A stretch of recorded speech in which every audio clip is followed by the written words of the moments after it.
ITDA పరిధిలో వచ్చిన వివిధ సంఘాల నాయకులకి, ఆదివాసీ సంఘ బిడ్డలకి నా నమస్కారము.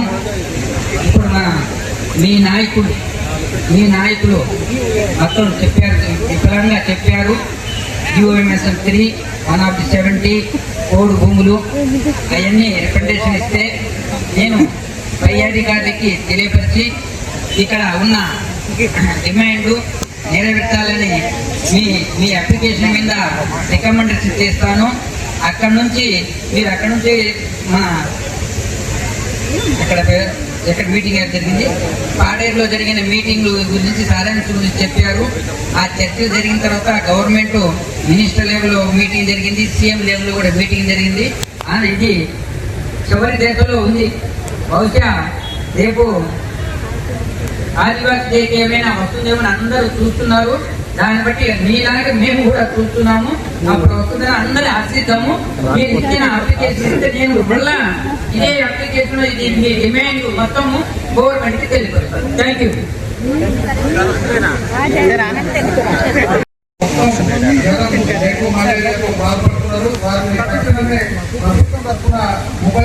ఏర్పాటు చేసి వాళ్ళు విలేజ్లో కూడా ఏర్పాటు చేయాలి. విలేపడైతే బాగా దోమ కూడా ఉంటుంది కూడా ఈ మలేరియా చేయడం. దాంతోపాటు ఇక్కడ ఉన్నటువంటి అధికారులు చట్టాలు కానీ మిగతా కంపెనీ కానీ ఏమిటే ఏజెన్సీ అంటున్నాం తప్ప ఇక్కడ వేల కోట్ల రూపాయలు వచ్చినా కూడా అభివృద్ధి అనేది లేదని ముఖ్యంగా జీవో నెంబర్ 3 మీద మీరు స్పష్టమైన హామీ చెప్పాలని విజ్ఞప్తి చేస్తున్నాం సార్. ఎందుకంటే ఇక్కడ జరిగే ఏజెన్సీ ఏరియాలో మీరే ఇక్కడ పోలవరం పేరుతో ఏజెన్సీ ఏరియాలో ఇక్కడ ఇప్పుడు మన దుర్గారావు గారు రాష్ట్రాలు అన్నట్టు ఇక్కడ ఏజెన్సీలో గిరిజనేతలు భూములు ఉన్నా కూడా గిరిజనులకు ముఖ్య ప్రాంతంలో వచ్చినటువంటి వాళ్ళకి కొట్టుకోవడం జరుగుతుంది.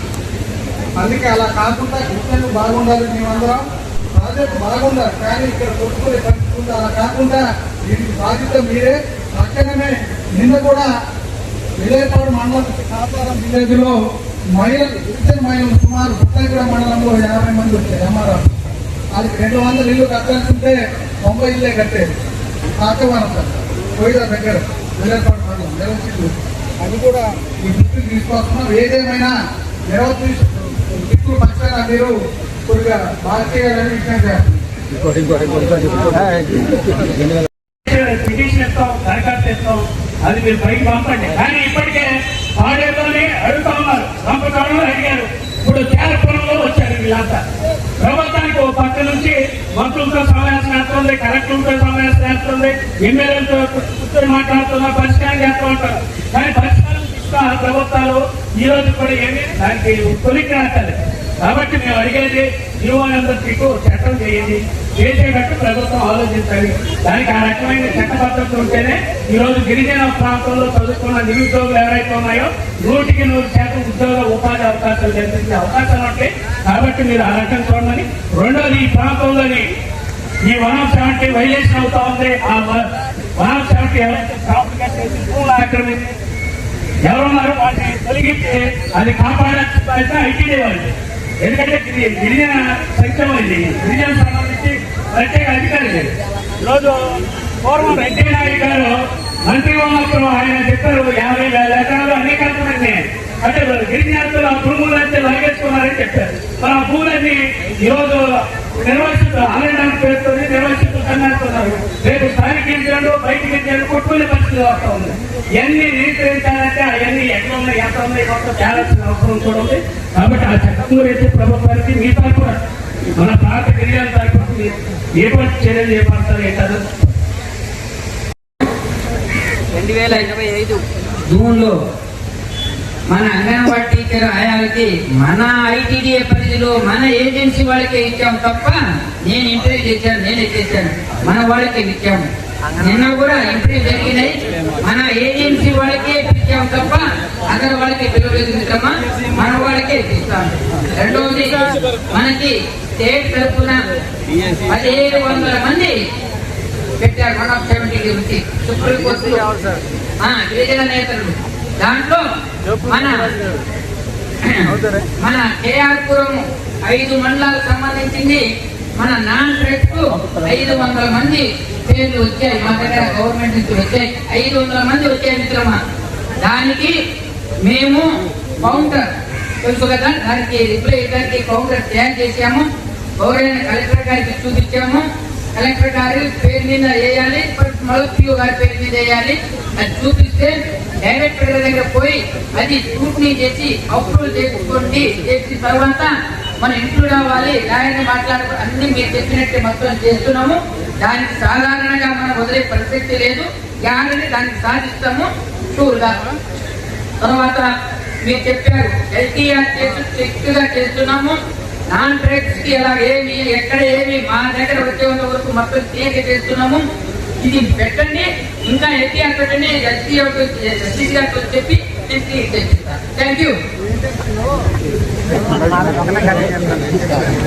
18 ఏళ్ళ పిల్లలకి అవతలేమో అవతల పక్క 2000 మన దగ్గర 2017 పెట్టారు. గవర్నమెంట్ ఇప్పుడు తెలుస్తుందండి, హడావుడిగా ఖాళీ చేయాలి, గ్రామాలు ఖాళీ చేసి నివాసులు మొత్తం తీసుకురావాలి. కానీ ఇక్కడ పద్దెనిమిది గారు మిగిలిన యూపీలో వస్తుంటే వారికి పరిహారం రావట్లేదు. అంటే మనం ఏం చెప్తున్నాం, కటాఫ్ రేటు ప్రాజెక్టు ఖాళీ చేసే నాటికి నుంచి మనం లెక్కలో తీసుకోవాలని చెప్తున్నాం. అంటే వాళ్ళు ఆ గ్రామాలు ఖాళీ చేసి తీసుకొచ్చే నాటికి వాళ్ళకి 18 ఉంటే అది కటాఫ్ రేట్గా పరిగణన తీసుకొని పరిహారం ఉందని మేము అనుకోవాలి. అది ఎప్పటి నుంచో అడుగుతున్నారు, అలాగే చాలా మంది నాకు వస్తున్నారు. ఇది కూడా ప్రభుత్వం అందరికీ నమస్కారము. మీరు చెప్పినట్టు మలేరియా ఇక్కడ సోదరా స్పెషల్ టీం పెట్టాము. ఎక్కడైతే వస్తుందో అక్కడ ఈగలాగా మా స్టాఫ్ వాలిపోతున్నారు.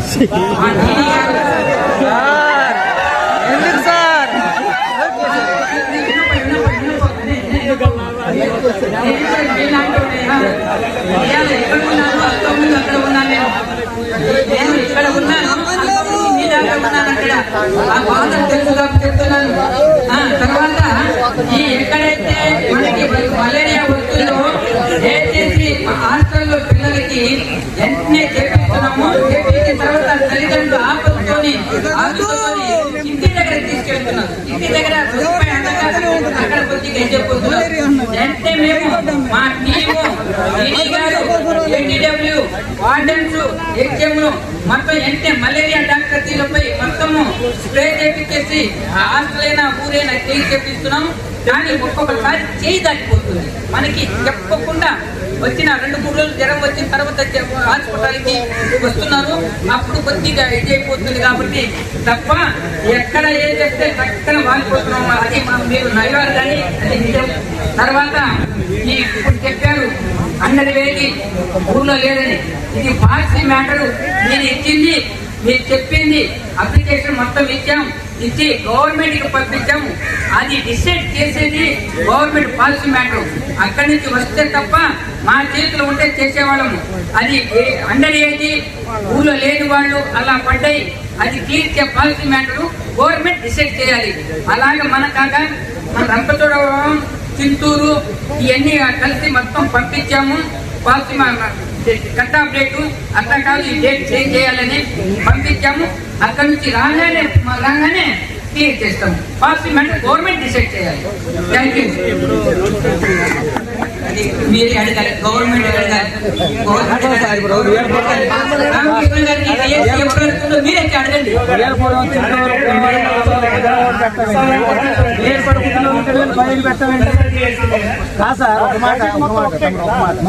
విజయపురం పోలవరం మండలాల్లో 2022 పెట్టమండి. విలేరుపాడు కుకునూరు పోలవరం మండలంలో 2017 పెట్టమండి. అంటే ఒకే ప్రాజెక్ట్ కింద 2 విధానాలు ఏంటి?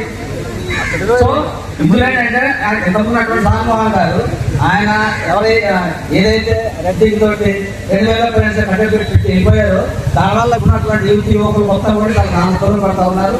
సో ఏదైతే ఐఏఎస్ అధికారి ఎవరైతే దాన్ని కటాఫ్ పెట్టారో సీఎం ప్లేస్ ఉన్నటువంటి మీరు కూడా దాని మీద కాస్త లోతుగా స్టడీ చేసి దాన్ని తొలగించకపోతే 100,000 మంది మన యువకులు అన్యాయం అయిపోతారు. ఇప్పటికే ఒకే కుటుంబంలో 3 ఫ్యామిలీలు ఉన్నారు. వాళ్ళకి ఒక్కొక్క ఇల్లు వచ్చింది. అక్కడ ఏదే మన తాడిపత్రి కింద 3 ఎకరాలు ఉన్నట్టు ఇక్కడ కూడా ఒకే ఇంట్లో ముగ్గురు ఉండే పరిస్థితి వస్తా ఉంది. రేపు పొద్దున వాళ్ళ పెళ్లిళ్ళు అయితే వాళ్ళ పరిస్థితి ఏంటి, వాళ్ళ అభివృద్ధి ఏంటి, వాళ్ళ జీవన విధానం ఏంటి.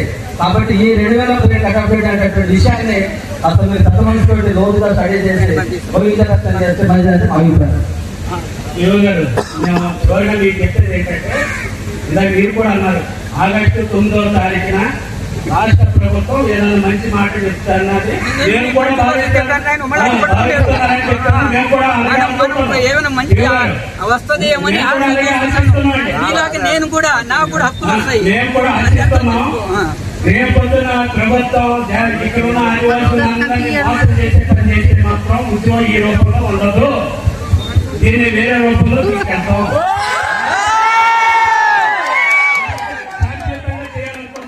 ప్రభుత్వానికి ఇప్పటికే ఆడేళ్ళని రప్పతోడని ప్రజల్లో వాళ్ళు చెప్పారు. ఇక్కడ మేము కూడా చెప్తా ఉన్నాం. రేపు జీవో నెంబర్ 3కి ప్రభుత్వం చట్టబద్ధత కల్పించి ఈ ప్రాంతంలో ఉన్న వాళ్ళందరికీ 100% ఉద్యోగ ఉపాధి కల్పించకపోతే రేపు మన్యం బంద్ జరిగితే దీన్ని ఖచ్చితంగా ఈ ప్రభుత్వాలు దృష్టిలో పెట్టుకోవాలి. శాంతియుతంగా సమస్య పరిష్కారం చేయాలి. 170 చట్టం వైలేషన్ అవుతుంది. ఈ వైలేషన్ ని ప్రభుత్వం తరఫున ఇక్కడ గిరిజనుల తరఫున మీరే ప్రతినిధి కాబట్టి వాటిని ఆపాలి, మీరు దృష్టిలో పెట్టిన ఆపాలి. గిరిజనుల మధ్య వివాదాలు వస్తున్నాయి. పైగుట్ల మధ్య ఆ వివాదాలు ఎక్కువ ఆనందాన్ని విషయంలోనే వస్తా ఉన్నాయి. కాబట్టి వాటిని కూడా మీరు నియంత్రించాలంటే భూశాఖల్లోనే క్షుణ్ణంగా చూడాలి. భూశాఖల్లో అంత చూడలేదు, పై చూస్తూ ఉన్నారు. తప్పుడు పీసా కమిటీ తీర్మానాలు తీసుకుంటున్నారు, మండల పరిషత్ తీర్మానాలు ఇస్తూ ఉన్నారు. అదే తప్పుడు పద్ధతిలో జరుగుతుంది. కాబట్టి మీ దృష్టికి వచ్చినప్పుడు ఖచ్చితంగా వాటిని ఆపాలి, వాటిని ఆ రకంగా నియంత్రించాలి. మూడవది కోడు భూములు సంబంధించింది పట్టాలిస్తామని ప్రభుత్వం చెప్తా ఉంది. మేము ఇప్పటికే అనేక సార్లు దరఖాస్తు పెడతా ఉన్నారు. ఈ ప్రాంతంలో ఉన్న గిరిజనులు 60 గ్రామ సభలు పెట్టండి. ఆ గ్రామ సభలో అరువును గుర్తించండి. చట్ట ప్రకారం వారు హక్కులు ఉన్నారంటే వాళ్ళు పట్టాలు ఇవ్వడానికి ప్రభుత్వం రాయమను. కానీ ఈ రోజు కూడా అది పరిష్కారం దాటలేదు. కాబట్టి ఈ మీ దృష్టిలో పెట్టడానికి వచ్చాము. రేపొద్దున ప్రభుత్వం ఆదివాసీ దినోత్సవం నాటికి వాళ్ళు పరిష్కారం తీసుకుని ఆలోచించకపోతే మాత్రం మొత్తం మన్యమంతా రగిలిపోతే ఖచ్చితంగా ఈ విషయం మీద పెద్ద ఎత్తున ఆందోళన కూడా స్టార్ట్ అవుతాయని ఈ మన ర్యాలీ సందర్భంగా మీ అందరికీ తెలియజేస్తా ఉన్నాం. కాబట్టి ప్రభుత్వానికి శాంతియుతంగా సామరస్యంగా వాళ్ళ విషయాలు రాయండి, ప్రభుత్వం దృష్టికి తీసుకెళ్ళండి. తదుపరి అది పరిష్కారం అయ్యేటట్టు చర్యలు చేపట్టమన్నది మేము మిమ్మల్ని పాటకు వచ్చాం. కాబట్టి ఈ విషయాలు ఏమైనా మీ అందరికీ ముందుగా పిఓ గారికి, డిఎస్పీ గారికి, సిఐ గారికి మరోసారి ప్రత్యేక ధన్యవాదాలు తెలియజేస్తాము. మేము సభ అక్కడ జరుపుతాం. గ్రామాల నుంచి పత్రికలు వినతి పత్రాలు చివరిలో మేము వెళ్ళేటప్పుడు మీకు అందజేస్తూ ఎవరిలో ఒక అధికారులు పెట్టి ఆ రకంగా తీసుకోమని మరోసారి కోరుతూ మా వినపాన్ని మన్నించి వచ్చినందుకు వర్షంలోనే మరోసారి మీకు పేరుపైన ధన్యవాదాలు తెలియజేస్తున్నాం. మన దగ్గర కొత్తగా ఈ 3-4 డిఎస్పీ డైరెక్టర్ గారు, డిఎస్పీ గారు మిమ్మల్ని చూడటానికి వచ్చారు.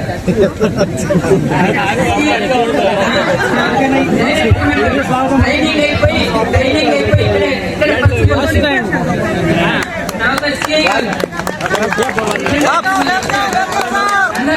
మన వాళ్ళకి మనకి న్యాయం చేసేవాళ్ళు కానీ అన్యాయం చేసేవాళ్ళు కాదు. నిజమా గుర్తు పెట్టుకోండి.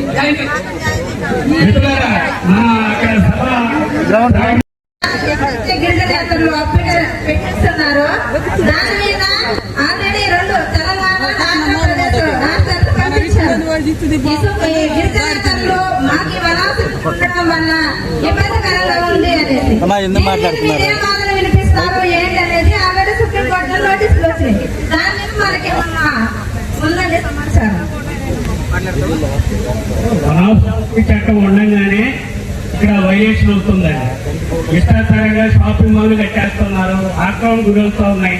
ఈరోజు బొట్టాయిగూడెం కానీ, టీవీమీలు కానీ, ఈ వేరేపాడు కానీ ఈ ప్రాంతాల్లో చూస్తే ఎక్కడికక్కడ షాపులు కట్టేస్తున్నారు గిరిజనేతల్లో. వాటి మీద ఈ రోజు ఎన్టీఆర్ కేసులు గుర్తు చేస్తలేదు.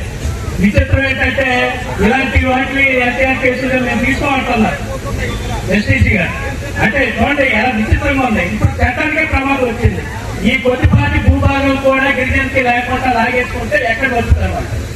కాబట్టి 170 చట్టాన్ని పగడ్బందీగా అమలు చేయాల్సిందే. ఆ చట్టం ఉండాలి, దాని ప్రభుత్వం గట్టిగా వాళ్ళని నింపించాలి. కానీ ఈరోజు చూస్తే ఈ రోజు కూడా ఎక్కడ కేసులు పిటిషన్ పెట్టినట్టు దాఖలు చేసినట్టు ఎక్కడ రాలేదు. అంటే ఇక వాళ్ళు పెట్టి దగ్గర ఒక 5-6 నెలలుగా వాళ్ళ వార్తలు వస్తూ ఉన్నాయి. కాబట్టి రిపిటిషన్ ఎందుకు పెట్టలేదు ప్రభుత్వం అన్నది సమాధానం లేదు. వీటి మీద మీరే ఏం యాక్షన్ తీసుకుంటారు? ప్రతిదీ మీ దృష్టిలోకి వచ్చింది ప్రతిదీ కేసు నమోదు చేయాలి. ఎక్కడ అట్లా చేస్తలేదు. మేము పెట్టిన కేసులు కూడా వాటిని కూడా పరిష్కారం చేసే పరిస్థితి లేదు. రెండోది, ఇప్పుడు జీవో నెంబర్ 3 లేదన్న పేరుతో ఈ ప్రాంతంలోని ఉద్యోగాలన్నీ బయట చేస్తా ఉన్నారు. మొన్న డిఎస్సీ చూస్తే ఉద్యోగాలు ఎంతమందికి వచ్చినాయండి గిరిజనకి? ఈరోజు సిఆర్టీగా పనిచేసిన ఎవరైతే టీచర్ పోస్టులోని ఈరోజు రిటైర్డ్ టీచర్స్ వచ్చేసి రిటైర్డ్ టీచర్స్ ఎవరు కాంట్రాక్ట్ చేశారు. మరి గిరిజన ఏమైపోవాలి అంటే జీవో నెంబర్ 3 దానికి చట్టం లేకపోవటం వల్ల, దానికి హక్కుగా దానికి అమలు చేయకపోవటం వల్ల ఈరోజు ఆ ఉద్యోగాలు కోల్పోయే ప్రమాదం వస్తూ ఉంది. రెండోది, ఇప్పుడు స్కూళ్ళన్నీ క్లబ్ చేస్తా ఉన్నారు. ఇది రాష్ట్ర ప్రభుత్వం నిర్ణయిస్తా ఉన్నారు. రాజకీయ పేరుతో స్కూళ్ళన్నీ తగ్గించేస్తే మరి పిల్లలు ఎక్కడ చదువుకుంటారు? కొత్తగా ఉద్యోగాలు ఏమవుతా ఉన్నాయి? విద్యాసంస్థలు పెంచాలి. ఎందుకంటే మారుమూల ప్రాంతంలోని విద్యార్థులు 5 ఉంటారు, 10 ఉంటారు, 10 మంది ఉంటారు. కాబట్టి వాళ్ళు దృష్టిలో పెట్టుకుని మన స్కూల్ని ఎక్కువ మనం పెట్టాలి. ఈ ఉన్న స్కూల్ ఏం తగ్గించేస్తుంది ప్రభుత్వం. ఉన్న స్కూల్లో ఇప్పుడు 3 స్కూళ్ళు మన జిల్లాలోని 3 స్కూళ్ళు ఈ రాష్ట్రంలో 7వ తరగతి వరకు చేశారు. మిగతా స్కూల్ ఏమో 5వ తరగతి వరకు చేశారు. గ్రామీణ ప్రాంతంలోని ఎంఎడ్ స్కూల్ ఏమో తగ్గించేస్తా ఉన్నారు. కాబట్టి ఇవన్నీ ఇబ్బందులుగా ఉన్నాయి. జీవో నెంబర్ 3 లేకపోవటం వల్ల ఈ సమస్యలు కూడా చాలా తీవ్రం అవుతా ఉన్నాయి. కాబట్టి వాటి మీద మీరు సీరియస్ గా ప్రభుత్వానికి రాయాలి.